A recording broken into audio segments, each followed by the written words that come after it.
untuk sama membahaskan titah Seri Paduka Baginda Tuan Agong yang telah pun dibaca pada 12 Mac 2012. A'udzubillahi minasyaitonirrajim. Bismillahirrahmanirrahim. Malik Yaumiddin, dalam surah Al-Fatihah yang selalu kita fahami sebagai satu ayat yang merupakan antara kunci bahawa pada satu hari kita akan kembali kepada Allah yang akan memberikan kita keputusan bukan berdasarkan pada undang-undang manusia tetapi berdasarkan pada undang-undang agama. Dan hari tersebut makin hari makin rapat dengan kita, dan sehubungan dengan tersebut saya ingin merujuk bila mana kita sebut tentang titah Seri Paduka Baginda yang telah memulakan ucapan dengan Bismillahirrahmanirrahim. Perkara ini disebut berkali-kali daripada permulaan parlimen lagi, bahawa bila asas kepada negara ini negara demokrasi berparlimen yang mempunyai raja sebagai tonggak. Jadi sehubungan tersebut saya menyokong perkara yang disebut oleh rakan yang baru saja duduk tadi berkenaan bahawa cukuplah kita berpolitik. Ketika berpolitik untuk parti dalam masa pilihan raya itu ketika kita belum memilih. Tapi dalam keadaan bila rakyat telah buat keputusan, seharusnya semua pihak menghormati keputusan yang telah dibuat oleh rakyat. Dan dalam kita nak mencapai satu keputusan, perkara yang paling asas kepada pilihan raya, kepada sebuah negara, kepada pentadbiran negara demokrasi ialah pengundian. Saya ingin memohon kepada semua pihak yang terbabit, khususnya SPRM, untuk memastikan kalau sekiranya sekarang ini dilabelkan, dimomokkan dan ramai yang terkeliru, dan kita pun percaya bahawa wujud di mana ada pengundi yang dipanggil pengundi hantu, yang mana sebagaimana biasa pihak SPRM akan mengatakan tidak wujud. Polemik mengenai pengundi hantu ini seharusnya dicegah dan dipastikan dapat bukan hanya kita menghapuskan pengundi hantu dalam daftar pemilih negara kita, tetapi SPRM mesti mewujudkan budaya pengundi malaikat. Bila kita nak mengundi, kita nak pengundi yang betul-betul, kerana perkara yang kotor, prosedur yang kotor dan status tidak sah akan bukan hanya menyebabkan kerajaan yang wujud tidak sah, tetapi kerajaan ini akan membawa kepada pemimpinnya, menterinya, wakil rakyatnya, kerajaannya sendiri itu kepada api neraka. Pembalasan dan kaitan dengan akhirat ini, perkara ini bukan perkara yang main-main. Neraka syurga adalah projek Allah. KPI dan rujukan kita adalah agama sebagai ad-din. Kita akan ingat bahawa perkara ini mungkin nampak senang pada peringkat sekarang, tetapi apakah kesan kepada makanan, kepada gaji, dan apa yang akan kita bawa balik kepada anak dan isteri ataupun kepada suami kita. Pengundi hantu mempalitkan kitaran yang sah atau tidak sah, atau batal atau tidak batal secara keseluruhan kepada pentadbiran, pegawai-pegawai. Dan sekiranya kita nampak sebagai contoh, saya ingin sebut dengan wujudnya pertambahan pengundi sebanyak 29,000 di Parlimen Kota Raja, saya dengan ini meminta pihak yang berkenaan agar memberikan jawapan yang munasabah. Bagaimana di satu kawasan parlimen yang pada 2008 dimenangi dengan majoriti 20,000, pada tahun 2012 peningkatan pengundi baru adalah 29,000 hanya satu kawasan parlimen. Jadi perkara ini menyebabkan berlaku ketidakpuasan hati. Dan hari ini juga dalam sinar harian ada seorang pakcik yang memberitahu bahawa rupa-rupanya selama ini segala bantuan, segala permohonan yang diminta kepada pihak kerajaan tak dapat ditunaikan, dan hari ini barulah beliau tahu, bila disemak di JPN didapati beliau telah pun mati sebelum ini. Patutlah namanya tidak keluar sebagai pengundi pada pilihan raya sebelum ini kerana beliau telah mati. Dan pakcik ni kata dia masih lagi hidup. Jadi kes-kes begini berlaku bukan hanya sekali, berkali-kali, dan dapat disahihkan. Jadi saya pohon agar perkara ini diberikan perhatian kerana faktor pemangkin dan faktor penolak. Kita kena jadikan Islam sebagai asas pada kawalan kualiti dengan penuh kesedaran. Kita kena ingat apa yang berlaku dalam negara kita ini. Kita ada ramai kedutaan asing yang melihat dan memantau pergerakan kita, di mana maruah, di mana integriti, dan di mana nilai ketamadunan negara kita di mata orang asing. Ya, bukan hanya kepada rakyat tapi juga kepada orang asing. Bagaimana kita memantau, memastikan dahlah nak dipilih itu dalam sistem sekarang ini, kita nampak dari sudut laporan media tidak seimbang. Sekarang diberikan parti-parti yang sah. Kalau mereka memilih, bagilah mereka pilih. Tetapi jalan nak pilih ini, pastikan orang yang betul dan orang yang, kerana kita ingat bila disebut ada orang yang bukan warga negara yang tiba-tiba didaftarkan sebagai pengundi, mereka ini tidak ada kesediaan kepada negara. Kalau mereka ini diberi ruang untuk menentukan hala tuju kepada negara, akan timbul masalah yang lebih banyak kepada negara kita. Ramai yang hari ini tidak boleh bercakap bahasa Melayu pun, tiba-tiba mereka boleh menjadi pengundi. Dan kita fahamkan bahawa yang masuk kadang-kadang ke dalam negara kita, ramai yang tak keluar balik. Jadi saya pohon perkara ini jangan dibuat penafian secara total, tetapi kerana perkara ini disedari oleh rakyat, kerana bantahan yang dibuat di peringkat negeri-negeri yang dibayar RM10 untuk bantahan, banyak terbukti memang benda tersebut betul, dan perkara ini disedari oleh rakyat hasil daripada culaan, hasil daripada semakan, dan juga hasil daripada pengakuan daripada mantan-mantan pegawai tinggi kerajaan, khususnya berkaitan dengan tentera. Seharusnya hari ini tindakan yang dibuat harus ditubuhkan kertas siasatan dan suruhanjaya khas untuk membetulkan ataupun menyemak kembali apa yang telah didakwa oleh mantan pegawai-pegawai tinggi kerajaan, kerana kita faham masing-masing nakkan kerajaan yang bersih. Apapun pilihan rakyat, sebagai tuan dan sebagai parlimen, kita yang mewakili negeri, kita yang mewakili negara, kita yang mewakili kawasan, jangan sampai negara ini rakyat hilang kepercayaan kepada integriti ini. Jangan sampai negara kita jadi macam negara Mesir, negara Libya dan negara Yaman. Saya sekali lagi ingin mengucapkan kepada Tan Sri yang tadi telah pun saya sebut, kepercayaan ini, kehilangan integriti ini saya percaya boleh wujud dalam kes daftar pemilih. Kerana dalam kes yang paling penting, sebagai contoh yang saya sebut pagi tadi, rekod buku parlimen 50 tahun pun pihak parlimen boleh terlepas pandang dan boleh tertukar atas data pelantikan. Pelantikan kerajaan negeri dibuat pelantikan federal, pelantikan pusat dibuat pelantikan kerajaan negeri. Untuk buku yang nak dibuat, yang mengambil masa dan diselidik berpuluh-puluh kali pun, dengan keadaan yang begitu terhad, mereka boleh ketinggalan 13 nama daripada 100 senator yang mewakili Pakatan Rakyat. Apatah lagi nak mendaftarkan pengundi seluruh Malaysia yang begitu ramai. Kerana apa? Ini perkara menunjukkan ketidakseriusan ataupun mungkin kesengajaan ataupun mungkin technical error. Tetapi kalau satu nama, saya percaya itu technical error. Tapi kalau 13 nama daripada 4 negeri, saya tidak percaya ini satu technical error. Dan saya pohon perkara ini perkara yang berlaku secara bukti. Saya minta sebagai parlimen, tolonglah buktikan kita punya integriti. Sebagai SPRM yang jaga daftar pemilih, buktikan kita nak hantar orang yang betul sebagai pengundi, biarkan mereka memilih yang mana parti yang mereka percaya sebagai kerajaan. Berhubung dengan kes yang baru-baru ini, kita lihat kalau kita perkara ini dibuat dipandang enteng, kalau yang dilantik itu batal, parlimen ini juga batal, Dewan Negara juga batal, Dewan Rakyat juga batal, dan kesemua gaji yang kita terima adalah gaji yang haram dan batal. Dan saya pohon sebelum ini kita tak pernah mengalami tsunami hanya di beberapa negeri, mungkin berlaku di Kedah dan di Pulau Pinang pada 2004. Tapi baru-baru ini yang tsunami yang hampir-hampir berlaku, gegaran dapat dirasakan di seluruh negara. Kita hendaklah belajar. Perkara ini adalah satu peringatan daripada Allah, dan tidak ada mana-mana kuasa yang boleh menahan bila Allah yang sebagai Tuan punya bumi mengarahkan kepada bumi, dan bumi yang takut kepada Allah ini akan menggetarkan, akan melontarkan semua yang telah pun berbuat jahat ini, kerana kita akan berhadapan masing-masing di kubur kita sebagai orang yang akan menghadap Allah SWT. Berkenaan dengan kes bila mana Islam ini disebut sebagai Islam wasatiyah, saya memohon kepada pihak yang menjaga kementerian ini untuk bertanya kepada pihak kerajaan. Bila mana kita lihat dalam laporan bulan lepas, satu akhbar memaparkan bahawa terdapat 3 orang gadis yang telah menari tiang, yang mereka ini didakwa di bawah akta-akta kesalahan kecil, dan mereka didenda dengan RM25 atau 14 hari penjara. Dan perkara ini menjadi satu momokkan, satu kekecewaan yang saya rasa sudah sampai masanya akta bidang kuasa Mahkamah Syariah itu ditingkatkan, dan kalau melibatkan Mahkamah Majistret untuk perkara ini, pohon dibuat pindaan. RM25 pada tahun 2012 dengan keadaan akhlak yang sebegitu adalah amat memalukan, dan kita difahamkan orang yang terlibat telah buka beg tunjuk pada wartawan duit yang didapat hasil daripada dia menari tiang, berpuluh-puluh keping duit RM50. Jadi apa yang perasaan sebagai orang Islam 65% di seluruh Malaysia, saya rasa kita patut ada maruah. RM25 ini hanya cukup untuk beli prepaid. Bagaimana kita boleh mengatakan bahawa orang ini akan insaf dengan RM25 dengan keadaan mereka menari tiang dalam keadaan separuh bogel? Saya pohon agar perkara ini diberi perhatian. Dan kalau ini disebut wasatiyah, wasatiyah ini tidak ada, wasatiyah ini bukan bermaksud aurat pun kena wasatiyah, boleh buka separuh, boleh tutup separuh. Wasatiyah ini adalah yang terbaik. Islam ini adalah yang terbaik. Keseluruhan Islam suruh sembahyang 5 waktu, itu yang terbaik, bukan suruh sembahyang 50 waktu.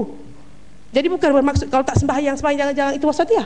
Jadi dalam konteks ini, pemahaman kita kepada Islam yang sebenar harus kita fahami, kerana ini merupakan tonggak kepada negara kita. Saya juga kesal dengan ada tindakan pihak-pihak yang telah membuat perkataan Allah menukar perkataan alif dengan perkataan satu lillah. Dan bagi saya ini walaupun mungkin tindakan yang dibuat mungkin gurauan, tetapi ini penghinaan kepada nama Allah, dan saya pohon agar perkara ini diberi perhatian sungguh-sungguh, walaupun nak tak satu pada semua perkara, tapi janganlah nama Allah ini dipermainkan dalam keadaan tersebut. Saya ingin juga membangkitkan kepada pihak yang berhormat rakan-rakan semua dalam parlimen ini, bahawa saya bersyukur kepada Allah Ta'ala kerana saya telah pun dapat berkhidmat di parlimen daripada tahun 2006 sehingga sekarang 2012 dengan dapat melihat 3 speaker dan juga 3 yang di Pertuan Agong. Dan dalam kes melibatkan yang di Pertuan Agong sebagai tonggak tertinggi dalam parlimen, saya merasa kesal akan beberapa perkara yang telah berlaku yang melibatkan yang di Pertuan Agong. Sebagai contoh yang telah pun saya sebut sebelum ini tentang keberangkatan pulang yang di Pertuan Agong daripada negeri Terengganu yang telah pun kita tak buat pada bulan lepas. Dan saya terkilan lagi sekali bila dalam minggu lepas kami semua sebagai senator Dewan Negara telah dipanggil untuk majlis bacaan Yasin membabitkan yang di Pertuan Agong. Dan bila dibaca Al-Quran yang dibuat dalam edisi khas yang dibuat di luar dengan bertinta emas, bila dibaca didapati bukan hanya 1 tetapi 7 tempat telah tertinggal perkataan, bukan tertinggal huruf, bukan tersalah baris, tetapi tertinggal. Sebagai contohnya, ingkar ila sayhatan wahidah, kepatuhan faidah, kita terus tak ada perkataan tersebut, terus hum khamidun. Perkataan limustaqarrilaha tidak ada, perkataan ahyainaha tidak ada, perkataan ada tidak ada, perkataan yarji'un tidak ada. Dan saya cukup kesal. Alhamdulillah perkara ini sempat ditarik balik dengan aduan, tetapi ini adalah edisi khas Yasin yang dibuat sempena Pertabalan Agong. Kalau nak buat titah diraja yang begini pun kita ulang berkali-kali, kita semak. Bagaimana mungkin Al-Quran? Saya tidak faham. Ini Al-Quran Yasin dibuat dalam keadaan ini, dan saya pohon kalau perkara ini dibuat dah pun berlaku ditarik balik. Saya nak tanya kepada pihak yang berwajib. Pertama, pihak manakah yang telah menyemak apapun yang dikeluarkan oleh JAKIM? Ini dikeluarkan oleh JAKIM, Jabatan Perdana Menteri, dan oleh Masjid Negara.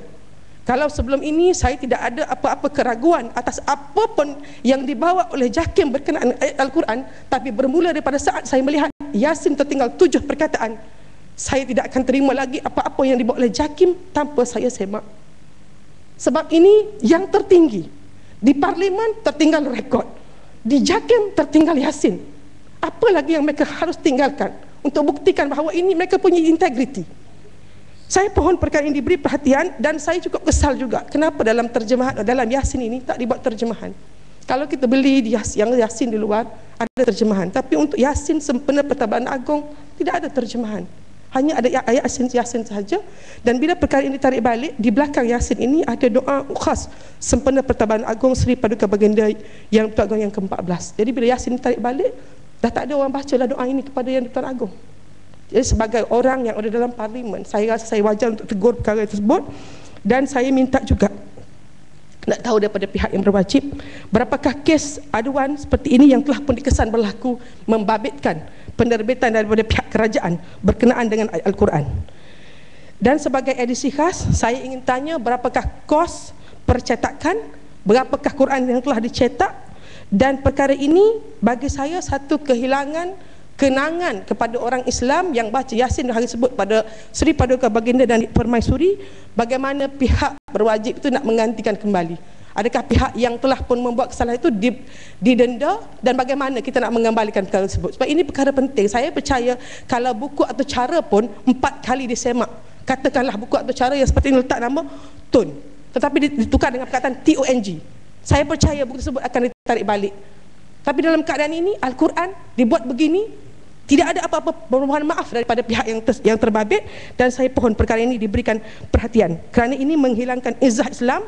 Walaupun orang Islam 65% seluruh Malaysia, bila berlaku perkara ini, integriti, katakanlah tak ada siapa yang mengadu, di hari tersebut ada kedutaan asing yang baca, apa maruah Malaysia ketika tersebut dipandang bahawa tidak mampu, bukan nak tashehkan Quran, tetapi nak tashehkan Yasin pun kita tidak ada kemampuan di peringkat yang tertinggi, pada hari yang terpenting, yang kita nak dapatkan keberkatan daripada Yang di-Pertuan Agong dan negara kita. Dan saya pohon juga tentang fungsi penyemakan ini, unit yang terbabit, kalau tidak ada unit, pohon jadikan unit. Dan saya pohon agar ini tidak lagi berlaku pada masa-masa yang akan datang, kerana ini adalah maruah negara, ini adalah kesucian agama Islam sebagai agama rasmi dalam negara ini. Saya juga ingin mengambil kesempatan untuk mengucapkan tahniah kepada Yang di-Pertuan Agong yang baru dilantik, dan juga kepada timbalan Yang di-Pertuan Agong yang dilantik yang berasal daripada negeri sebagai Sultan Muhammad Kelima daripada Sultan Kelantan. Berkenaan dengan DSA, kita juga dijemput untuk menghadiri satu pameran Defence Services Asia yang dilaksanakan 2-3 hari lepas, dan saya ingin tanya kepada kementerian yang terbabit, kenapa pameran ini tak dibuka kepada umum? Saya faham ada mungkin perkara yang membabitkan peluru, yang mungkin perkara ini mungkin perlu khusus untuk orang tertentu, tapi yang membabitkan kereta, membabitkan jentera-jentera lain, saya rasa sepatutnya boleh diberikan untuk dilawat oleh anak-anak muda kita, terutama yang terlibat dengan badan-badan beruniform. Saya cukup kesal kerana bila saya melawat, tempat tu bagus sangat, dan ini memberikan suntikan semangat yang tinggi kepada anak-anak muda untuk mempertahankan negara. Mereka kita habiskan berapa milion, 30 milion kita habiskan untuk PLKN, nak membangkitkan semangat negara. Tapi bila pameran membabitkan perkara seperti ini, mereka tak boleh lihat. Jadi saya rasa ini satu kerugian. Ada mungkin seksi tertentu yang kita terpaksa tutup, tetapi dengan kawalan saya rasa banyak benda yang kita boleh buka, dan saya pohon agar pada masa akan datang perkara ini dibuka kepada umum supaya masyarakat boleh melihat dan menilai secara umum. Berkenaan dengan GST, tadi kita difahamkan oleh Timbalan Menteri Keuangan bahawa 4.3 juta rakyat Malaysia telah didapati layak untuk menerima bantuan rakyat satu Malaysia. Dan difahamkan tadi juga bahawa 92% daripada penerima ini datang daripada Kelantan. Jadi soalan saya ialah, kalau kerajaan menyedari dah semak didapati daripada 26 juta rakyat Malaysia, 4.3 juta adalah rakyat yang pendapatan isi rumah tak sampai 3,000. Adakah sekarang saat yang terlalu kondusif untuk kerajaan memperkenalkan GST? Dan kalau diberitahu bahawa penerima di Kelantan adalah 92%, adakah kerajaan ingin mengecualikan Kelantan daripada orang yang terpaksa membayar GST kalau GST ini dilaksanakan di peringkat kerajaan pusat? Sebab tak guna kita maklumkan, kalau kita memang dah sedar orang tak mampu bayar, kita tak payah beratkan lagi keadaan yang telah pun berlaku pada rakyat. Begitu juga dengan kes melibatkan Felda. Pagi tadi kita dengar jawapan daripada Timbalan Menteri yang mengatakan bahawa penyelesaian dan pengapungan FGVH tidak ada kaitan dengan GSA. Saya ingin tanya kepada pihak yang berkenaan, atas dasar apakah pihak Felda telah meminta daripada kerajaan-kerajaan negeri untuk mendapatkan 880,000 ekar tanah daripada kerajaan-kerajaan negeri seluruh Malaysia, kerana kita difahamkan bahawa penubuhan Felda di bawah Seksyen 35 adalah bermaksud untuk menguruskan tanah-tanah yang diberikan oleh kerajaan negeri bagi kepentingan peneroka. Jadi atas seksyen manakah Felda ini ditubuhkan? Bagaimana Felda sebagai bukan entiti peneroka dan bukan entiti koperasi boleh memiliki tanah yang telah pun dimohon kepada kerajaan-kerajaan negeri atas dasar untuk memajukan dan diberikan tanah kepada peneroka? Kita bimbang sebagaimana berlaku kepada Bernas, bagaimana pihak kerajaan boleh memberikan jaminan bertulis kepada semua peneroka dan kepada semua pemegang-pemegang saham dalam KPF bahawa kepentingan negara ini tidak akan jatuh kepada risiko pemilikan daripada warga asing sebagaimana yang telah pun terjadi kepada Bernas. Kita ingin melihat juga dan ingin tahu juga sekarang ini nilai KPG yang selalunya diterima oleh peneroka-peneroka Felda melibatkan antara 18 dan 19, dan ada negeri KPG mereka dibayar dengan nilai 16. Tapi kita difahamkan bahawa orang-orang yang membuat ataupun mengusahakan tanaman kelapa sawit tidak terbabit dengan kerajaan, nilai KPG mereka mencapai tahap 27 KPG. Jadi kalau orang di luar mencapai 27, kenapa orang yang terlibat dalam Felda dengan benih yang sama mereka cuma dapat antara 18 hingga 19? Kerana antara satu nilai KPG dengan KPG yang lain ini sebenarnya nilai yang cukup tinggi kepada peneroka. Dan dalam masa kita mengapungkan FGVH, apakah keperluan sehingga kita terpaksa mengapungkan dan menjual aset-aset yang namakan tanah. Kerana kita harus sedar bahawa komoditi utama dalam negara kita ialah kelapa sawit.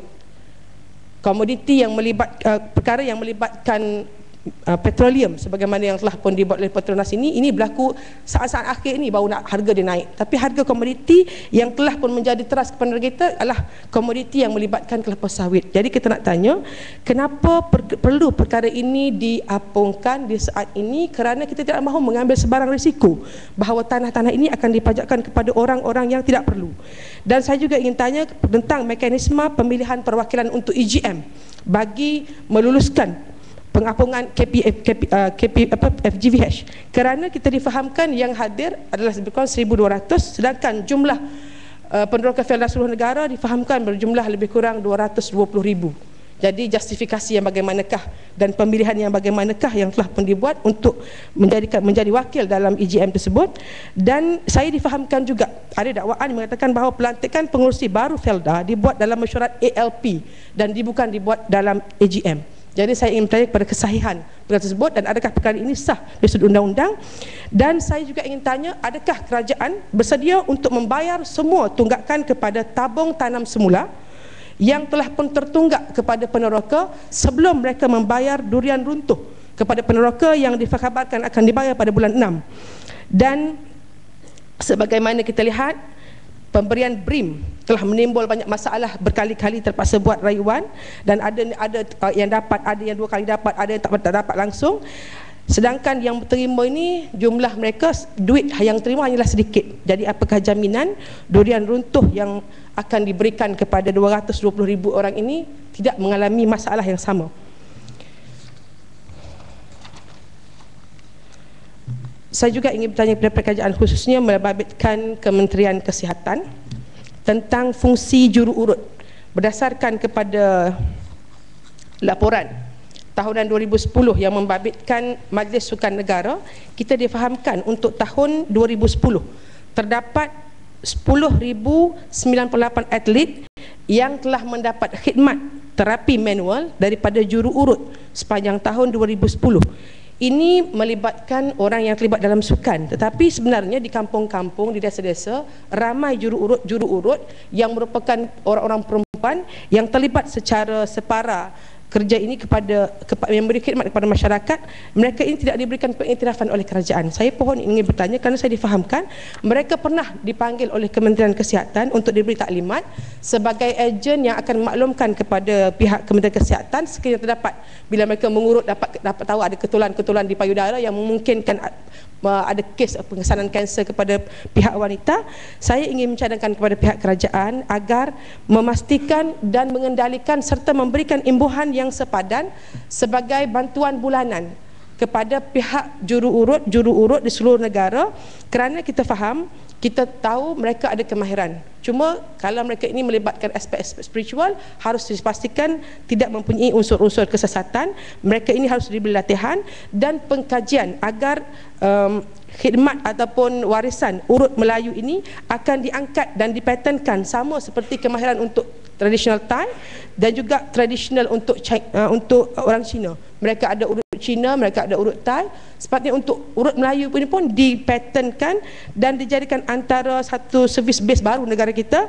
Dan saya harap mungkin pihak ALP boleh membuat khusus-khusus untuk kemahiran urut, untuk melahirkan juru urut lelaki, juru urut perempuan, dan bukan melahirkan mak lembut ataupun yang melibatkan dengan pengaruh-pengaruh seks. Kita mahu ini diberikan perhatian, bukan hanya juru urut ini hanya dapat dinikmati oleh orang yang terlibat dengan sukan.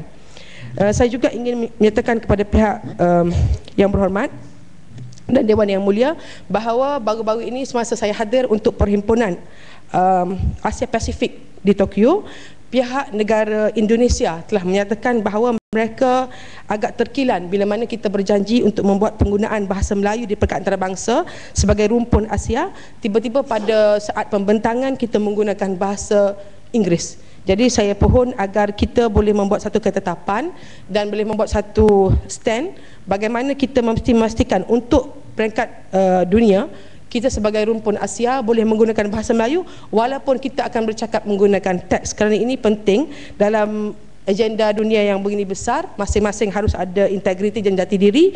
Jadi saya pohon agar perkara ini diberi tindakan yang sewajarnya. Dan saya juga ingin meminta kepada pihak kerajaan sebagaimana yang telah pun disebut oleh Duli Yang Maha Mulia berkenaan dengan kepentingan wanita dalam negara. Kita lihat dalam negara yang ada 65% orang Islam, yang ada 50% wanita, tidak ada pusat sukan yang mesra gender yang dipastikan dan dipantau oleh kerajaan. Kita pohon agar ada gimnasium, ada kolam renang, ada stadium yang mesra gender. Bukan hanya mesra wanita, ada hari tertentu untuk wanita, ada hari tertentu untuk lelaki. Kenapa mesra gender ini terhad kepada tandas dan bilik mandi sahaja? Kalau kita boleh berkongsi stadium, kita boleh berkongsi gimnasium, kita boleh berkongsi kolam renang, sepatutnya kita boleh berkongsi tandas. Apa masalah? Tapi kalau tandas kita tak boleh kongsi, kenapa kita boleh berkongsi kolam renang? Jadi dalam konteks ini, penggunaan perkataan mesra gender ini harus di-applykan kepada semua tempat tersebut, kerana bagi saya ini penting untuk jati diri dan untuk maruah wanita, kerana kita kena hormat sebagai hak asasi wanita yang bertudung, mereka ada hak asasi mereka sendiri. Dan saya juga ingin bertanya kepada pihak kerajaan berkaitan dengan budaya dan menu makanan tidak sihat di kalangan warga negara, kerana kita lihat harga makanan yang berkhasiat sebagai contohnya susu, yogurt, buah-buahan dalam negara kita cukup mahal. Hari ini harga sekilo pisang adalah RM4. Nak makan pisang pun susah, nak makan buah pun susah. Kita boleh makan yang murah kalau yang tak fresh, tapi kalau yang fresh semua mahal. Jadi kita beritahu anak kita jangan makan snack, jangan makan snack ringan, makan yang berkhasiat. Tapi kita yang gaji mungkin 4,000, kita boleh belilah 1 kilo pisang untuk anak kita. Tapi kalau gaji kita 500, tak bercakap soal pisang. Dan ini penting, saya minta kalau boleh pihak kerajaan memberikan langkah-langkah untuk menurunkan harga pembekalan makanan yang berkhasiat, susu, yogurt, harga perkara-perkara yang lain yang baik untuk kita, juga untuk memastikan bekalan makanan organik direndahkan. Sekarang ini makanan organik yang sihat ini hanya boleh dinikmati oleh orang kaya. Dan saya juga pohon agar seni kulinari dan seni kodawari yang diamalkan oleh Jepun, sebagai kita dah langkah pandang ke timur sebelum ini, sepatutnya diajar di sekolah. Anak-anak kita bukan lagi macam anak-anak dahulu yang hanya cukup makan nasi dengan ikan, tapi hari ini mereka nak makan nasi dengan ikan, dengan ayam yang dihias dan hidang cantik. Dan perkara ini hanya boleh dapati di hotel-hotel dan di tempat-tempat resort. Sedangkan anak-anak ini nak makan begitu di rumah, ibu tidak akan boleh buat kalau ibu tidak faham. Dan perkara ini saya pohon seni kulinari dan kodawari ini diajar di peringkat sekolah, supaya perkara ini akan menjadi satu budaya kepada masyarakat. Masyarakat akan faham bahawa bila nak makan mereka dihormati, dibuat, dihias cantik, supaya ini menarik makanan kepada anak-anak. Dan saya juga memohon agar harga untuk suplemen, ya, ubat-ubatan ataupun vitamin suplemen dan alat penyusuan direndahkan, dikontrol oleh kerajaan dan direndahkan. Dan saya ingin bertanya, adakah benar bahawa alat-alat penyusuan yang membabitkan penyusuan ibu sebenarnya mempunyai harga cukai yang mahal? Saya pohon pihak-pihak kementerian untuk memberikan jawapan. Dan berkenaan dengan pendidikan keibapaan, tadi ada yang berhormat telah sebut tentang pendidikan keibapaan dan pengurusan diri. Saya percaya bahawa untuk pembantu rumah, tadi jawapan yang diberikan oleh Menteri nampak sukar untuk kita dapat sama ada daripada Filipina ataupun Indonesia ataupun Vietnam. Jadi penting sekarang untuk dimasukkan dalam aktiviti co-curriculum ataupun aktiviti kurikulum sendiri tentang bagaimana anak-anak ini harus diajar untuk pengurusan diri secara praktikal. Di sekolah kita, kita mungkin ajar boleh kotorkan sebab di sana ada makcik akan tolong sapu, ataupun kita boleh kotorkan apa benda sebab mak kita boleh basuh. Jadi dalam konteks ini kita pohon pendidikan keibapaan dan pengurusan diri ini dijadikan subjek khas untuk membantu ibu-ibu dan untuk memberikan jati diri juga kepada anak-anak yang menjadi pelajar di sekolah. Dan saya juga ingin berkata kepada pihak Kementerian Keuangan, kita difahamkan sebahagian besar daripada gaji-gaji yang diterima oleh orang yang terlibat dalam negara kita sebagai pengguna ini, 50% dihabiskan untuk bayar kereta. Daripada kajian yang saya buat, saya dapati bahawa untuk seluruh dunia sekarang ini dah banyak negara-negara yang menolak Rule 78 untuk pembayaran semula harga-harga kereta, dan daripada 50 negeri yang ada di US, di Amerika Syarikat, 19 negeri telah pun mengharamkan penggunaan Rule 78 sebagai base ataupun sebagai asas untuk pengiraan bagi pembayaran balik harga kereta. Jadi kalau negara seperti US boleh mengharamkan dan membatalkan kerana penggunaan Rule 78 yang dijadikan asas dalam pembayaran ataupun pinjaman kereta ini merupakan satu pengiraan kepada rakyat, saya pohon pihak kerajaan tolong beri perhatian. Kerana kalau harga rumah kita boleh bayar berasaskan kepada baki rumah, kenapa untuk harga kereta kita gunakan bayaran angsuran pro rate, bukan makin lama makin rendah. Jadi perkara ini harus diberi perhatian. Dan saya juga ingin tanya kepada pihak Bank Negara, khususnya berkaitan dengan polisi dan sekatan serta peratusan untuk kadar upah bagi sistem perbankan Islam dan harga jual semula yang dibolehkan kepada sistem perbankan Islam. Kerana kita difahamkan banyak sistem-sistem yang digunakan hari ini, sama ada mudharabah, bai' bi thamin ajil, murabahah, musyarakah, mereka mengambil untung melebihi sistem konvensional. Jadi saya ingin bertanya kepada pihak yang terbabit, kadar yang tertinggi, kadar ceiling yang diputuskan oleh pihak Bank Negara, jangan lepas perkara tersebut, sebab kita nak tunjuk Islam ini benda yang adil, benda yang wasatiyah. Jadi jangan sampai kita buat pembiayaan Islam tetapi tidak ada kadar yang ceiling, tiba-tiba mereka jual lebih berkali-kali ganda berbanding dengan sistem konvensional. Jadi sebagai ada majlis yang mengontrol, sebagai ada pihak yang supervise, yang memantau perkara tersebut, saya pohon dibuat sekatan ceiling kepada mana-mana perbankan yang ingin menawarkan mana-mana produk Islam supaya kadar upah dan harga jual semula kepada pengguna dibuat dalam keadaan yang munasabah. Saya juga ingin bertanya kepada pihak Kementerian Pendidikan berkenaan dengan tunggakan gaji guru yang difahamkan hari ini hanya dibayar dengan kadar 70%, dan saya ingin tanya balance 29% lagi bila akan dibayar ataupun kenapa tidak dibayar. Dan ada juga rungutan dari sebuah sekolah SMK Taman Yal Kuala Lumpur, di mana guru-guru yang beragama Islam telah diwajibkan untuk menghadiri ceramah yang dibuat oleh brother, dan perkara ini sebenarnya telah berlaku berkali-kali. Ini rungutan yang telah pun dikeluarkan oleh guru-guru, dan saya pohon dalam kes yang membabitkan enactment enactment kawalan pengembangan agama di kalangan orang bukan Islam kepada orang Islam, kenapakah kes seperti ini didiamkan? Jadi seharusnya pihak kementerian memastikan tidak ada ceramah oleh brother ini kepada mana-mana guru Islam dalam sekolah tersebut. Dan kita juga ingin bertanya kepada pihak yang terbabit berkenaan dengan adakah sekarang ini diberikan peralatan IT dan wifi kepada masjid-masjid negeri, kerana dalam kes kita nak memastikan Islam itu berkembang kepada semua orang Islam dengan cara yang baik, kebergantungan kemampuan kita untuk ikut kepada perkembangan teknologi adalah penting. Dan saya juga nak tanya perkembangan radio IKIM. Satu dekad, dah lebih daripada 10 tahun radio IKIM, sehingga kini saya dapati channelnya, siarannya, salurannya masih lagi terhad.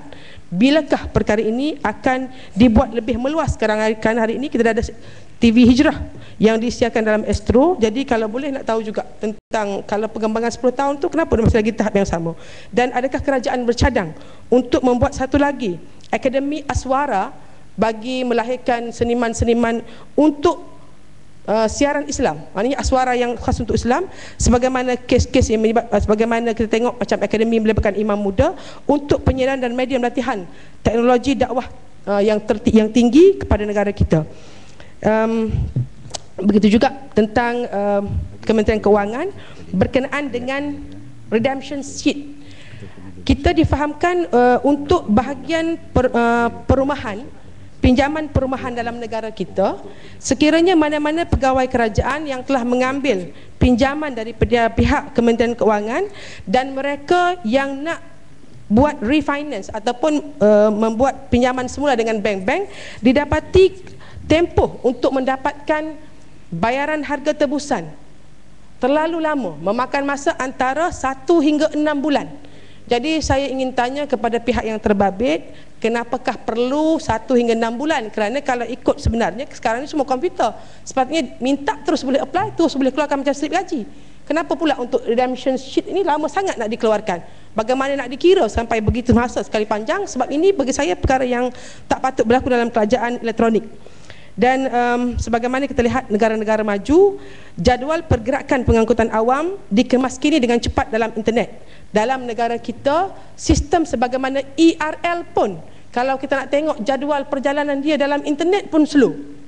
Jadi kalau ERL yang express yang hanya satu sahala saja ke airport, ke KLIA pun tak boleh kita akses dengan internet dengan cepat. Bagaimana dengan sistem-sistem lain? Saya pohon dalam keadaan e-elektronik ini, pastikan bukan hanya bukan hanya ERL, bukan hanya kereta api, tapi juga bas. Sebenarnya kita boleh tahu pergerakan dia. Dan kita boleh updatekan perkara ini dalam internet supaya pengguna yang nak gunakan perkhidmatan LRT, segala-galanya yang berkaitan dengan teknologi ini dapat melihat dan melayari jadual pergerakan kenderaan awam ini dalam tempoh yang cepat. Dan saya pohon agar semua pihak-pihak pengangkutan awam yang menjual tiket, yang bila kita nak beli tiket, khususnya yang berkaitan dengan kapal terbang, mereka minta nombor handphone.